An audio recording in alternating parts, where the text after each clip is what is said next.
¿Cómo le va? Como cada jueves le damos la bienvenida a nuestro espacio Temas de Mujer. Hoy con un tema interesante, como siempre, y con un especialista en la materia. Manual de cuidado con los hijos para madres en distintas etapas de la vida. Y para conversar de este tema se encuentra con nosotros el médico pediatra, doctor Iván Silva. Muy buenas noches, doctor. Buenas noches, Caterina. Doctor, bueno, ya lo habíamos dicho, cuidados que hay que tener con los niños y me imagino que es prudente empezar a hablar desde su gestión, bueno, aparte de su gestión, ya de la lactancia, que ya estuvimos hablando un poquito de lo importante que es en los primeros años. Sí, justamente tú lo has dicho, yo diría que cada día surge más el concepto que empieza una crianza prenatal. Cada día, a raíz que hay más avances en lo que se sabe, lo que está pasando con el niño en el útero, hay más interés incluso que esta parte ahí. Y esto tiene que ver con los cuidados generales de las mamás, en términos de su nutrición, de todo lo que tiene que ver con sus factores emocionales, de ojalá contribuir desde los primeros meses a esta madurez que necesita toda mujer en toda etapa de la vida para enfrentar este proceso. Y eso la lleva después a estimulación, digamos, que se pueda realizar con ella para ir estimulando ya al bebé desde que siente los primeros golpecitos en su vientre. De modo que después el proceso de lactancia se va a ver mucho más facilitado en la medida que este proceso previo haya sido bien hecho. Bien hecho, por ejemplo, en términos de los cuidados que tienen que tener las mamás con sus pechos, ¿cierto? Que hay que hacer todo un trabajo de estimulación del desarrollo para que cuando llegue el momento de empezar a lactar, el niño realmente encuentre una mama bien formada, bien estructurada. Y no le significa dolor a la mamá tampoco que si tiene un pezón muy pequeño, ¿cierto?, rápidamente pueda tener herida y transformar el proceso de lactancia en una cosa muy dolorosa. ¿Esto pasa a cualquier edad de la mujer? Porque siendo, por ejemplo, me imagino que no es lo mismo ser mamá a los 15 que a mamá a los 30. Exactamente, pasa a cualquier edad porque por muy niñita, jovencita, que es un tema que tenemos hoy día en nuestra sociedad, el embarazo adolescente, producto de los influjos hormonales que significa cuando se genera un bebé, viene, yo diría que algunas niñas hasta que como que se completa el desarrollo para enfrentar la lactancia. Pero esto tú igual tienes que prepararlo, y los viejos ejercicios que decíamos en el pasado, que las mamás pusieran sus pechos al sol para fortalecer los pezones, ojalá lo empiecen precozmente. ¿Y eso no es un mito, doctor? ¿Eso efectivamente eso es efectivo en el sentido de transmitir esta energía, que hay que hacerlo con mucho cuidado, dadas las condiciones de nuestro rayo ultravioleta, pero es efectivo. ¿Y qué pasa con esas mamás que lamentablemente se enteran cuando ya el embarazo está demasiado avanzado, que están embarazadas, o simplemente no se cuidan? ¿Qué pasa con la lactancia en ese momento? Se hace un poco más dificultosa cuando el bebé que viene él programado para desde los primeros minutos buscar el pezón, ¿cierto? Este es pequeño, no está bien formado, no tiene esa fuerza que necesita, porque el niño tiene una succión realmente impresionante cuando él chupa. Va a tener dificultades, como te digo, porque rápidamente va a tener lesiones. Y más o menos, ¿qué es lo dificultoso al momento de dar, en este caso, pecho, para que la gente como que lo entienda? Yo diría que tiene que ver toda una preparación en términos de la confianza y lo que te hablaba un poco de la madurez. Porque cuando de repente uno le preguntan si una niña adolescente o una señora que ya tiene más edad o muchos hijos, ¿cuál va a estar mejor preparada para enfrentar eso? La verdad es que yo insisto que tiene que ver con este concepto de madurez frente al proceso, frente al embarazo. Porque te puedes encontrar con chiquillas súper maduras, bien paradas, dispuestas a jugarse por el bebé y que van a llevarlo de una manera perfecta. Y al revés, señoras con mucha experiencia que de repente... Da pánico escénico. Pánico escénico y la cosa no resulta. Así que yo diría que si una mamá la tenemos preparada tempranamente, ahí donde yo hablo de la crianza prenatal, con estos estímulos, con hacerle escuchar música, fono en la guatita, sesiones de relajación en donde siente un poco la evidencia del ser que está dentro. Hoy día se estimula incluso con focos de luz, porque el vientre materno, digamos, tanto el líquido amniótico transmite muy bien los sonidos de afuera. ¿Es verdad que las tensiones de la mamá lo siente todo el bebé? Por supuesto, o sea, hay toda una química interna que el niño de alguna manera, conocedor de esas químicas que no son útiles, que tienen que ver con el estrés, por ejemplo, con el exceso de algunas hormonas que produce el estrés y que a la vez, al estar presente en mayor cantidad en el bebé, van a significar situaciones de alarma, y situaciones de no acoplamiento, que es lo que uno anda buscando. Lo que más busca uno en la crianza en los primeros días es el apego, ¿cierto? Este contacto piel a piel. ¿Cuánto es normal que le demos lactancia al niño? ¿Cuántos meses? ¿Años quizás? Y hoy día cada vez nosotros, incluso los pediatras de más edad, pensamos que esto tiene que ser sin límites, ¿eh? Porque había un concepto antiguo que decían que el niño que mamaba más tiempo qué sé yo, más de 2 años, debía tener problemas de tipo emocional. La verdad es que eso no es así. La verdad que mientras más haya emocionalidad en esa pareja, mejor aún para todos los fenómenos de este desarrollo que está a la vez sufriendo el niño en términos de su cerebro, de su emocionalidad propia. Así que cada día somos más liberales en esto, en que esto, claro, tiene sus bemoles, en el sentido que si un niño solo con la lactancia no está con una nutrición adecuada, que hay que complementársela, pero en la medida que el proceso se dé bien, mientras más tiempo... ¿Hasta cuánto la lactancia es nutritiva? Porque me imagino que después ya es como lo que dicen ahí burdamente, es por regaloneo. Sí, no, eso es un mito. Siempre es, o sea, ese líquido maravilloso que sale de los pechos de la mujer, siempre tiene los mismos componentes. La cantidad de proteínas, la cantidad de grasa, la cantidad de agua. No se pone más delgada ni se pone de menor valor por más que pase el tiempo. Decirle a nuestra amiga entonces que no se asusten si es que su hijo tiene 3 años y todavía está... Exactamente, o sea, yo siento que el niño después va en su propia madurez, va a notar que este proceso ya no es tan importante en su vida y basta que una vez tenga el contacto en el día con la mamá, le va a bastar y sobrar, ¿eh?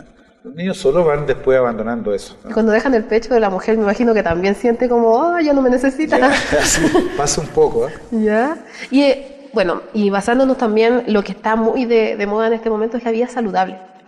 ¿A qué edad ya más o menos se puede detectar cuando estoy alimentando mal a mi hijo? En este caso, cuando ya puedo empezar a ver, uy, mi hijo puede entrar a la obesidad, etcétera. Sí, bueno, en eso los controles, nuestro país siempre ha tenido una política de controles de los niños muy rigurosa y muy excelente, lo que ha hecho que tengamos tan buenos índices en salud. Pero uno va viendo en la medida que va el control, si dentro de la normalidad que voy controlando yo en tablas que existen al respecto, ya sea se me escapa hacia arriba o se me escapa hacia abajo. Yo diría cuando el niño, alrededor de los 3 años, nosotros hoy día estamos viendo que producto que lleva a los jardines, de que incluso el entorno interactúa mucho más con él, a veces no hay conducta adecuada respecto a lo que se le está entregando en la alimentación, y ahí empezamos a ver estos fenómenos, especialmente el del sobrepeso. Hay un factor muy importante ahí que son cosas que tenemos que generar estilos de crianza distintos, y que tiene que ver con que se empieza a premiar demasiado a los niños con comida, digamos, o a interpretar que, por ejemplo, un llanto que está ahí a los 4 o 5 meses, que llora, es por comida. Es por comida, y no siempre es así. O sea, tú tienes una lista como 20 cosas que pueden estar pasando antes que sea necesariamente la comida. Entonces en el niño se empieza a generar esa como asociación de que lloro, grito, me muevo, me dan comida, y que va posteriormente generando dificultades más adelante. Y después se lo utiliza a su favor. Exactamente. ¿Y qué pasa, por ejemplo, con las primerizas? Me pongo en esa posición porque las mamás, las abuelas, tienen el mito de que si es gordito está sano. Sí, ¿qué hacer en esa situación? Hoy día está el concepto, en esto que te cuento, de trabajar mucho la emocionalidad. Cada mamá son las mamás que están en su historia. Su madre, su abuela, su bisabuela. Primero eso por línea directa genética, primero que nada. Y además las mamás que están al lado. Por lo tanto, muchas veces las niñas más jóvenes, la primera vez, están con este cúmulo de comentarios e información que vienen de ahí. Muchas veces a veces transmitiendo mitos. Por eso que el equipo de salud en esto es tan importante que interactuamos cada día más con nuestras mamás para ir rompiendo estos mitos, o incluso adaptándonos a fenómenos interculturales también, pues si en esto uno no solo es el dueño de la verdad, de repente hay ideas centrales que sí tienen razón. ¿De usted le ocurrió que le dicen, no, es que mi mamá me dijo que hiciera esto? Exactamente, por eso te digo que detrás de cada mamá hay una historia de mamá, ¿no? Y eso uno tiene que considerarlo en su consulta, en su relación con la mamá. Y interactuar al final, eso uno siempre le dice que ojalá en los controles venga todo el equipo, digamos, venga la abuela, ojalá el papá, ¿no? Mucha presencia masculina en eso. Porque ahí, de hecho, hoy día muchos autores dicen que la mayoría de los países estamos solucionando los problemas biológicos de la salud de los niños. Hay un autor brasileño, un psicólogo, que genera un modelo ecológico donde poniendo al centro al niño, y ahí al centro sus factores biológicos, vale decir, las neumonias, las diarreas, cosas de ese tipo. Lo que empieza a estar alrededor del niño es lo que empieza a influir sobre su salud. Y el primer círculo es la familia. De modo que si ahí hay mitos, hay conceptos erróneos, ya empiezan a influir a veces negativamente sobre su salud. Después este fenómeno se transmite en el segundo círculo, que es la salida al medio social, la escuela. Y tú empezás a analizar si la verdad que la escuela también de repente es factor de alterar la salud de los niños, especialmente cuando se viven en sociedades muy violentas. Y así por el estilo, entonces, uno debe considerar, yo creo, cada día más estos elementos para los consejos que da de crianza estén todo eso implicado. Doctor, bueno, me va a asustar a las televidentes en este caso, pero los riesgos que tiene la obesidad en los niños, ¿se han detectado problemas, por ejemplo, cardiovasculares Sí. ¿a qué edades más o menos ya se están detectando? Sí, hoy día todas estas enfermedades crónicas han sufrido un adelanto, digamos, en la aparición. O sea, antiguamente en el pasado decíamos, la diabetes se empieza a expresar después de los 45, 50 años. Claro, enfermedad de adultos. Exactamente, hoy día ya tenemos esos fenómenos incluso cuando uno analiza niños que están con un sobrepeso o una obesidad ya declarada, ya hay elementos químicos de alteración, resistencia a la insulina, hígados grasos, incluso hígados que se sorprende uno cuando ve una ecografía de un niño no muy grande, preadolescente, a veces que ya tiene un hígado inflamado por producto de... ¿Y aquí Calama puntualmente está pasando eso? Está pasando, si uno encuentra estas cosas en la consulta. Ha llegado el momento, yo creo que cada vez, sobre todo, hagamos mucho trabajo en la escuela. Porque hay una edad en el niño donde más pasa el tiempo en la escuela. Y ahí deberemos tener programas, proyectos de salud escolar que permitan afinar lo que está pasando ahí. Hace unos 4 años atrás el Ministerio entregó a la luz pública una encuesta de calidad de vida que hizo en chicos de 7º y 8º básico. Desafortunadamente nos tocó a nuestra región, esto fue la primera, la quinta metropolitana y una del sur, donde quedamos muy preocupados, porque eran encuestas hechas a los niños, o sea, los niños libremente respondían sus conceptos de salud y lo que hacían con su vida. Y realmente las cifras eran preocupantes en muchos aspectos, en aspecto de salud mental, en aspecto de adicción a tabaco, por ejemplo, en malnutrición. ¿Me rectifica? ¿Empiezan ya a fumar a 12 años? A los 12, en nuestro país el que más, los adolescentes más fuman, digamos, en el planeta incluso. Hay cifras de continente, pero extrapolado la situación a Europa también. Nuestros adolescentes son los más fumadores del planeta. Un consejo también, porque estaba dándole consejo a todas nuestras amigas. ¿Qué alimentos deben comer ellos también? O sea, porque me imagino que no todo tampoco es saludable. Ellos piensan, es que es fruta, se lo damos.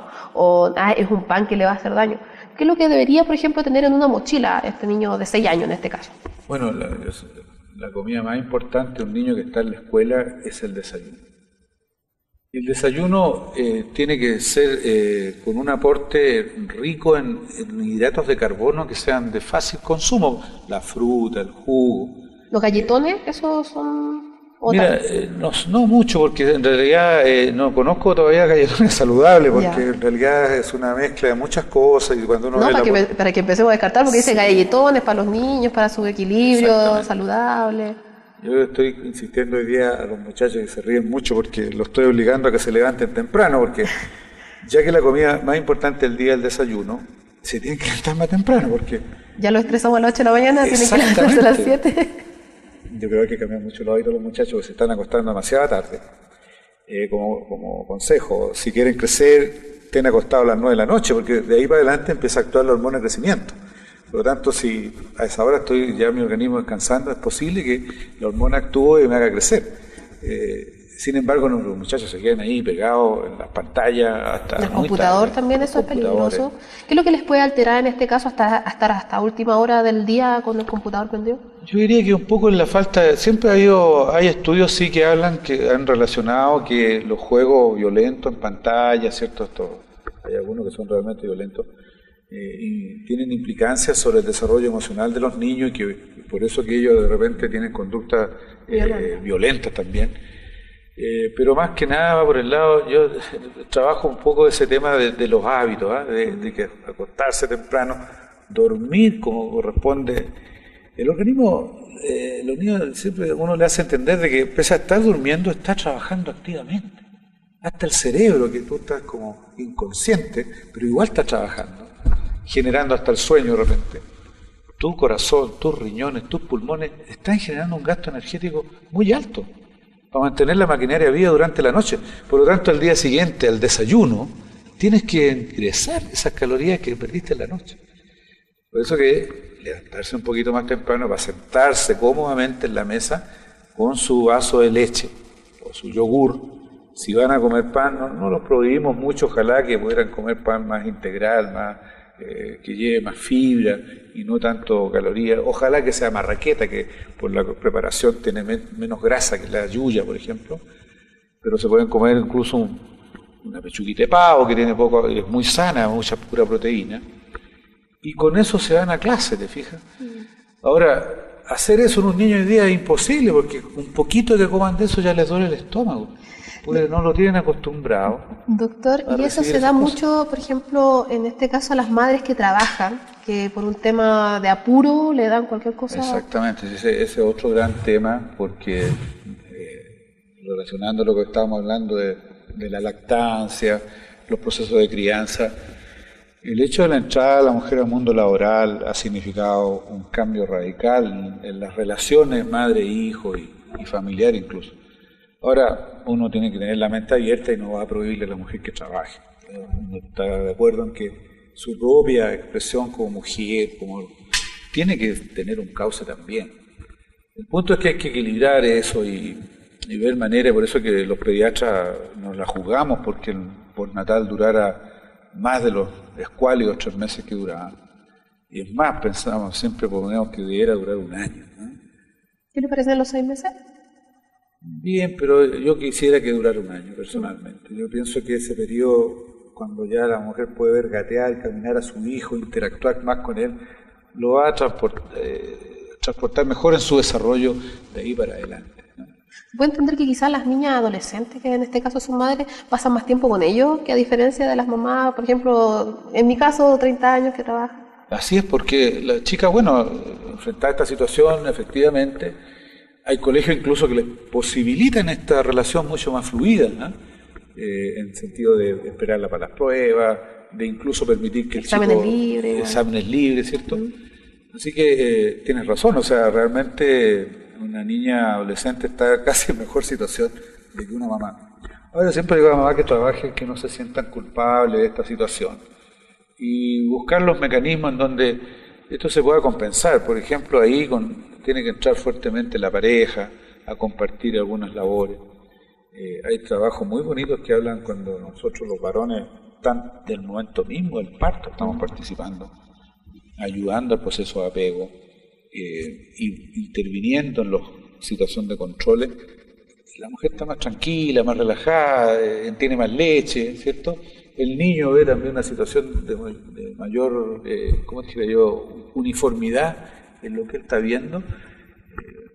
Nos reímos porque hasta una de las tantas causas de llanto que pueda tener un niño sin que tenga hambre, tenga cólico, tenga nada, es esta intranquilidad de ver estos mundos un poco disociados. El papá que vive en otro lado, del papá que verse a veces. Así. Que eso se ve en las etapas casi prematuras, cuando son niñas madres muy jovencitas, exactamente. Doctor, y otro punto que, estuvimos hablando un poquito recién sobre el tema de las enfermedades. Sí. ¿Cuáles son las enfermedades más recurrentes que hoy en día, aparte de la obesidad, se está viendo en los niños, en este caso? Mira, hay que, de acuerdo a las edades, uno puede ir clasificando. En general, en la época de lactante, cuando los niños son pequeñitos, hasta los 2 años, su sistema defensivo todavía está inmaduro, y las enfermedades más frecuentes son las enfermedades infecciosas virales de tipo respiratorio, especialmente según las estaciones, porque en esta época, pleno invierno, están todos los chiquititos resfriados con bronquitis. Incluso en el otoño algunos virus digestivos como el rotavirus hacen su aparición. Yo diría que en esos 2 primeros años tienes que estar un poco enfrentado a esa situación. Después de los 2 años los niños ya están mejor paraditos, siguen primando las enfermedades virales sencillas, y luego ya más grandecitos, en general los niños realmente, por lo general son niños sanos, salvo sus 4 o 5 resfriados que los esperan durante el año, y ahí empieza toda la temática emocional de la respuesta en el colegio, y lo que ahí se pueda estar dando, y ahí es donde ya empieza, yo diría, entre los 3-4 años, uno ve la balanza y empezamos con los problemas nutricionales. Un poco ese sería el esquema. Doctor, le tengo que preguntar esto porque sí. Yo debo decir que lo sufrí cuando pequeña. ¿Sirve que se abrigue tanto al niño cuando...? No tanto, ese es otro tema importante que nuestras mujeres, yo diría que es un fenómeno de América Latina. Viene de muchas generaciones en esto. Debe ser porque el español a lo mejor nos vio a todos desnudos. Y más encima con los conceptos que traían ellos, los conquistadores. Hay que abrigarla. Y tú ves que... Hay niños que se le ve solamente la carita. Y no es conveniente hacer eso, porque por lo general un niño con exceso... Mira, primero, el niño trae sus propios mecanismos reguladores de temperatura. Es un poco inmaduro esto el primer mes de vida, hay que tener cuidado ahí. Hay que cuidarlo un poquito. Pero después ya el mes el niño regula su temperatura. Por lo tanto, si hay sensación de frío, el organismo genera calorcito, metabolitos que hacen que se siente mejor el niño. Pero ¿qué pasa? Que si la mamá le toca la manito helada y empieza el refajo uno tras otro, que de repente tú ves cómo salen ropa y no llega el niño para salir. Entonces, no es conveniente porque... ¿Se anula ese proceso natural? Se anula ese proceso natural. Genera mayor cantidad de calor que la que el niño necesita. Genera pérdida de calor, sudoración, el niño transpira. Y esa sudoración se enfría y ahí vienen los cambios bruscos de temperatura corporales que el virus está esperando para meterse. Entonces, uno lo que estamos viendo en términos del niño es como la sensación de frío que tienen los papás y los abuelos, más que lo que él realmente siente, ¿eh? Por lo tanto, una vez conversamos, siempre es interesante a veces tener otros mundos en perspectiva.